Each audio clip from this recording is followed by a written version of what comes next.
finally getting around to reviewing Chaser. Never heard of it? I'm not too surprised. I only bought it during a Steam sale because it looked fairly decent. It boasted plenty of action and some sci-fi elements. Pictures didn't look half bad either. So for $5, why not? Well, there's a reason why it's dirt cheap on both Steam and GOG. It's a game that starts off fairly strong but fizzles out about 10-12 hours in. But let me explain. Chaser is your standard run-of-the-mill FPS game.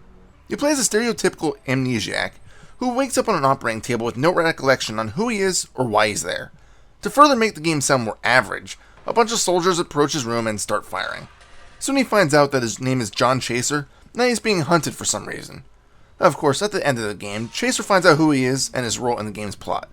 Although I won't completely spoil the story, I will say this. This story is not the game's strong point. At first, it's vaguely interesting, mainly to see if the generic I don't know who I am character will take any unusual twists, but sadly, it really doesn't. In fact, the story jumps around a bit, and it almost feels like the developers didn't have a clear idea on where it should go, and were just making a story around the levels. You start off on a space station, then when this gets destroyed, Chaser takes an escape capsule to Earth. But of course the gangs there don't like you crashing into their hood, so they start firing at you. After here you enter a bar where a man named Mike Gomez, who likes calling you Chico, introduces himself and tells you to get away from the place called Montauk City as soon as possible. And as soon as Chaser tries to exit the bar, he's encountered by a man called Valero, who has different spellings depending on the cutscene you're watching. Anyway, this guy immediately recruits you and puts what's called a spider in the back of Chaser's neck. This spider is like a tracking beacon. Get too far away from the city, and it blows up. It can also be remotely detonated. So Chaser is forced to do a few military-like missions for Valero, and then is told by Gomez to get it removed by a Triad informant. I could go on with the story all day, but believe me, although it may sound vaguely intriguing now, it loses steam quickly. To compound this even more, many of the levels are just way too long. Most of the early game stages aren't so bad, but once you get to Mars, the stages are bland and lengthy. In fact, one stage feels like it could take an hour to finish and is plagued by a constant reddish-orange haze. It makes getting lost easier than it should be. In addition, there are no indicators whatsoever that you're going in the right direction. Most stages aren't completely linear, so again, getting completely disoriented is a common thing. Let's take the Russian base for example. You have to run around different buildings fulfilling multiple objectives to prepare to go to Mars. But the buildings, although labeled, aren't the easiest to navigate. You have to keep running back and forth between them and make sure you're entering the correct one. It's repetitive, and once you kill off all the enemy's soldiers, boring. Another example of this is when you're going through some sort of a hotel basement trying to get away from some thugs. There's about 6 square rooms that are interconnected, but of course there's shit in the way, and you have to navigate around a bunch of large pieces of machines, all while climbing up ladders and through ventilation shafts. I swear, ever since Half-Life, every game forces you to crawl through these damn vents. Anyway, it's easy to get lost. Again, because there's no sort of objective marker. You can reach this room here and not realize that you have to interact with the computer to open up a door in the final section. It's simple to miss, and if you don't notice it, you may be forced to run around circles until you backtrack enough to figure it out. This isn't the only time where you may have difficulty figuring out what needs to be interacted with. Occasionally panels will have green or red lights on them, but this doesn't necessarily mean that they're usable. The only indication that you can press E at it is a white square-like icon. Keep in mind though, this doesn't necessarily mean that it'll work. For example, most doors have this icon, yet most of them are locked. So why even bother tempting me with that stupid icon? Just for a fancy clicking noise to signify that it's locked?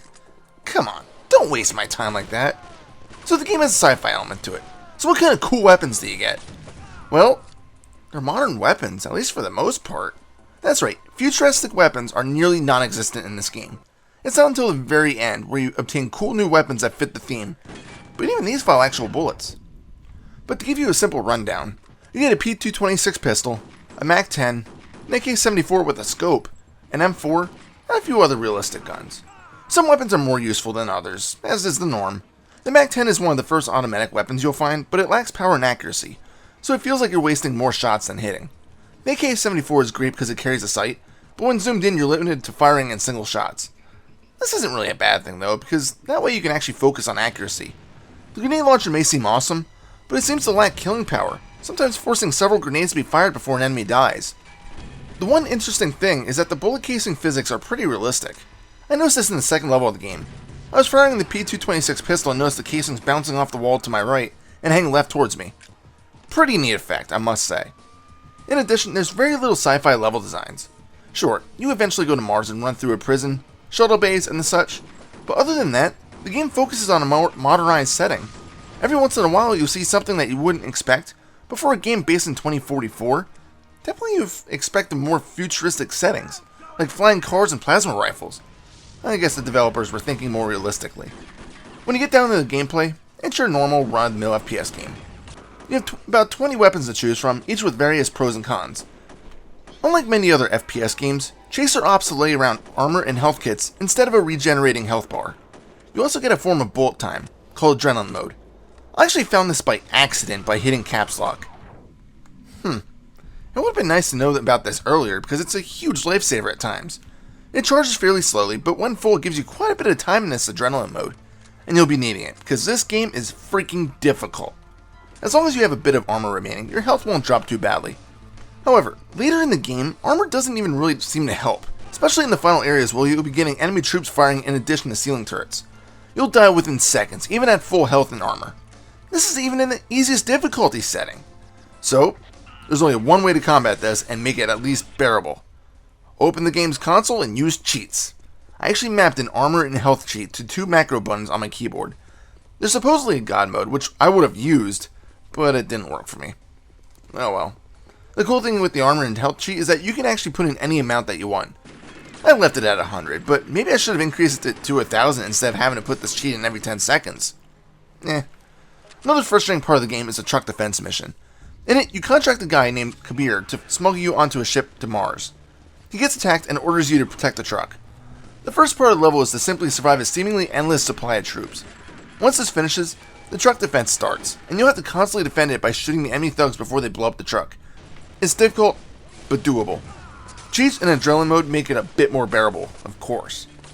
One thing that cheats don't necessarily help you out with, though, is the infernal swimming stages. Chaser uses a jetpack to fly away from a certain point, but for some reason ditches it to swim through an abandoned ship graveyard. He's then tasked with following a bunch of glowing beacons, or simple orange blips, just to get through it all. You'll be forced to swim through a bunch of the ships, and all the while avoid the attack drones. The drones aren't so bad, but getting lost is almost a requirement, as the beacons are usually far enough away that you can't see the next one. And you can't skip any, even if you know where you're going. Slapping a beacon will turn it blue, and then the next orange one will show up, somewhere. So if you start running in circles, you'll just see blue blips, but you may not see the next one in view. If you skip a beacon, you can continue on the path, but you won't see any additional orange beacons until you touch the next available one. It's stupid, it's fucked up, it's unnecessary. I commend the developers for trying something different, but I'm sorry, this part does not belong. To make it worse, there's more than one stage doing this, right after each other. Also not making sense is the fact that you're in open water. So why can't you just swim above everything? It's not like you're being chased by anyone at this point. There's also a stealth stage, and although it's not as bad as the sub area, it's still not polished. You have to follow Mike Gomez's instructions, and if you take any one wrong direction, or get spotted by an enemy, he'll detonate the spider in Chaser's neck and kill him. Quick save often. And oh, the glitches. My god, the glitches. Right in the second stage, as soon as Chaser got off the escape pod, he jumps down. You didn't have to jump down again into a hallway, so I did. Into a hole that I couldn't get out of? Are you fucking kidding me? There was no way to get out of it, so I had to reload the autosave. And this isn't all. Glitches and bugs seem to be more prevalent as you progress further into the game. Enemies will start firing at or through walls. Hell, enemies sometimes are stuck in walls or doors. Some doors will open for enemies, and if you sneak in, you won't be able to leave. You can sometimes even jump over walls and outside the perimeter of the level, causing you to perish. You'll see the glitches and bugs, so may as well enjoy them while you can. Another problem with the game is the sheer amount of one-way doors. For example, let's say you go through door A into room B. You may have to run through room C in order to find object D. Now we run back to door A to progress to room S. Well, door A doesn't want to open from this side, so you have to go through room B, C, E, F, and G just to reach door X. Oops, accidentally went through door A again. Fuck, I have to go through the alphabet again. That shit is annoying. There's also a bit of platforming that needs to be done. This is not a game that should require platforming. Chaser can't jump higher than an inch, and when you have to jump large gaps, it's just unfeasible. When these jumps require pinpoint accuracy, it's even worse. Sometimes you'll have to jump onto a narrow wall section to a small girder. What the hell is this? A shooter or fucking Mario? If anything, The jumping part should have been able to stay, but Chaser should have at least been able to jump higher. Hell, even on Mars, Chaser can barely jump. You'd think that he'd gain some altitude, especially when he's on Mars' surface. Well, I guess that would make way too much fucking sense. There are quite a few cutscenes in Chaser, and the majority of them look nice, but the voice acting is a bit off.